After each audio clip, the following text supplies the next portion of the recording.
Here's a really interesting scenario, and I wonder what would you do? This is definitely worth paying attention to. So a man posted, the personal trainer turned up on time this morning at 7 a.m., and he and my wife had their first session. Me and the kids were up, so the wife decided to do the session on the back porch, which was sensible. After I ate breakfast, I was walking past the back glass sliding doors with my tea in my hand. I love how he added that. With my tea in my hand. And the trainer, a fit young fellow, about 20 years my junior, was sat beside my wife measuring her thighs. Now, I'm not usually the overly jealous type. If I'm honest, I can be a little jealous from time to time, but I had a pang of jealousy like I've not had in a long time. And I'm really thankful to everyone in this group, because if it weren't for all of you, I would certainly not be sitting here having a semi-coherent thought like, wow, that's what he feels like. A year ago, it would have been completely eaten my insides out. Having said that, there's no real danger in this situation. I have known this guy as an acquaintance for 2 years. I know his wife very well. We are a small community here, and I'll probably be here at home most of the time anyway when he's here. Numerous other middle-aged ladies in the neighborhood also have him as their trainer. But I admit I was taken aback with how I felt about some young man touching my wife's thighs! Exclamation point. It was the inevitable insecurities. What if she enjoys it? Maybe she likes his attention. Could she be turned on with him when she's not that turned on with me? It's juvenile, I know. That's why I'm telling you guys here. I'm sure my wife can tell I'm a bit off balance, like all women can tell when when a man's feeling something. So I'm here getting this out in a bid to help myself, so I can be a high-quality man and continue to lead her recent positive behavior into long-term habits and continue to lead her to some place she would not have gone otherwise. I'm trying not to slow the momentum I've built over the last year by allowing my little boy to be on the loose. Anyways, thanks for listening. Comments welcome. There's probably 5 sentences in there that we could talk about for 20 or 30 minutes each. There's quite a lot in there. There's a lot of different mindset. And so I'm curious, what do you see? What do you feel this man is experiencing right now? What does he want? What would you do? So here's the fun part where I shut up and you guys come on in. The following program is intended for a mature audience. Viewer discretion is advised. This I've got to see. It's worth watching, so stay tuned. I want to know why he's measuring her thighs. So that's what he's thinking. That's what he's thinking, Matt. Why is he measuring her thighs?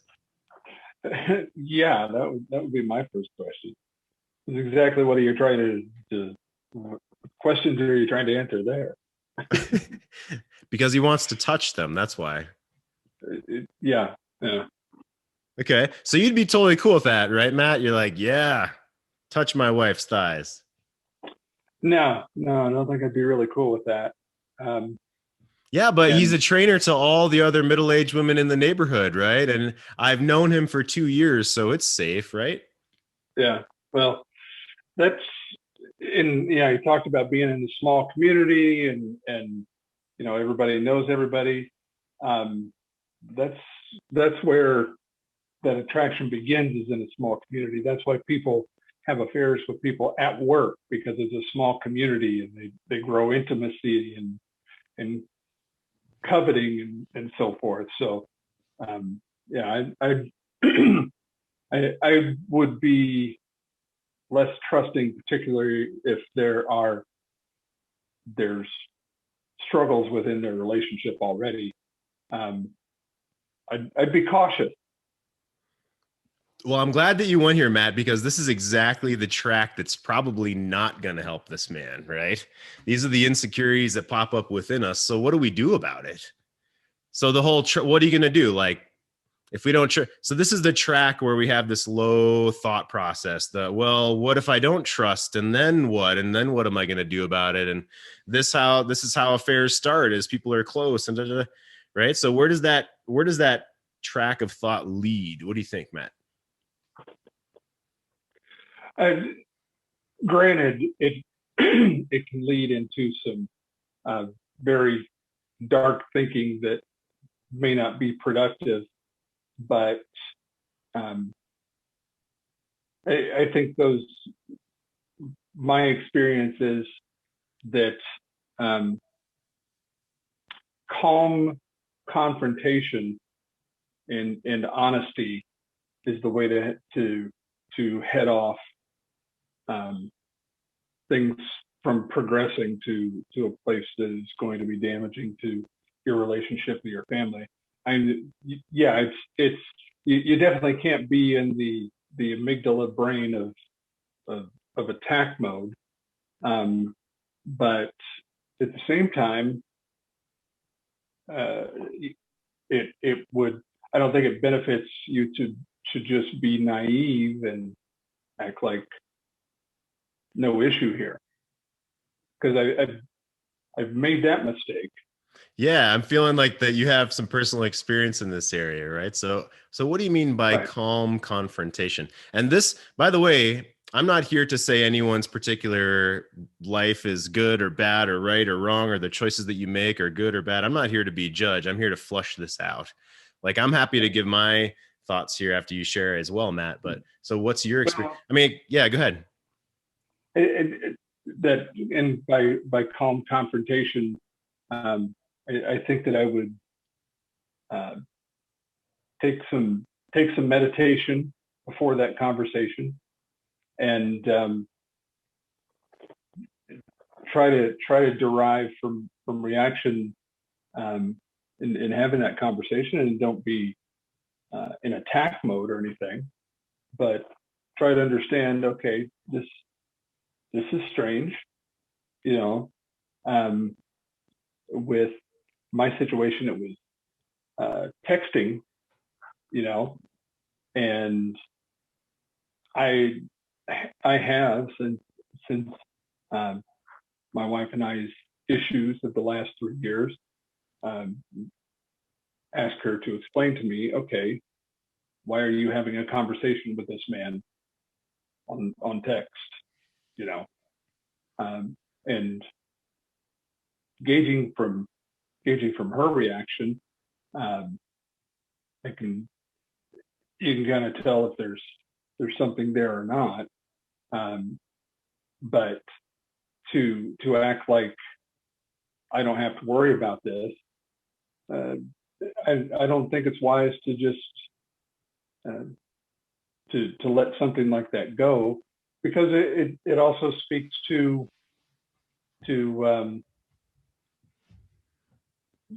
in my situation, and my wife told me she was texting with an ex-boyfriend, and my impression was that it was on Facebook.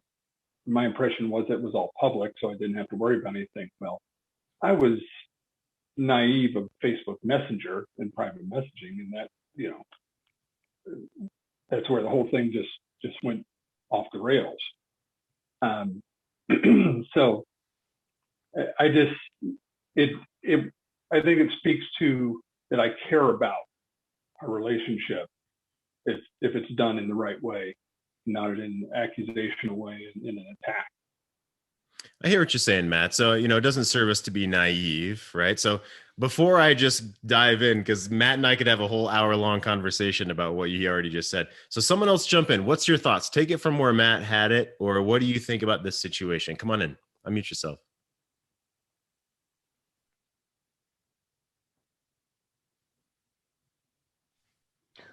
I don't mind coming in and saying what some of my thoughts are on jealousy. I think jealousy for me is either comes from a fear thought of losing someone, or at the same time it's like resentment towards someone else. And it can also be a damage of trust as well. So if I start feeling jealousy, I suppose you could use that as a tool to look within yourself to find out what that cause is. Because for me, it's a cause that I'm not valuable or worthy enough to me, that someone else might take someone away from me, and I'm fearful of that loss. So why is that? And why do these feelings of jealousy happen? If we're here doing this work and we're our goal is to get to a place where we're good with ourselves, then I believe that the feelings of jealousy that we may have had in the past, I've had jealous feelings with my ex-partner, will diminish greatly. I mean, now with my new partner now, if she was to get attraction from some gym trainer and he was measuring her hips or something like that, I would call it out. I'd probably use some humor, and I may even point out and name to her, like if it triggered me, I would try to take the power away of that triggering me, and even possibly name it by saying, hey, I felt a bit of jealousy coming on there with that guy getting his hand around your hips, And then I might say something like, hey, but I know you'd never do something like that to me. To watch the rest of this episode for free and other episodes, go to greatmenmovemountains.com/VIP. Punch in your info and watch the rest for free. Get more affection, love, and sex in your marriage. Get less paralyzing fear and rejection. Never miss an episode. Watch anytime, anywhere, 3 a.m. on the toilet. Get full episodes. GreatMenMoveMountains.com/VIP. The C Note Show.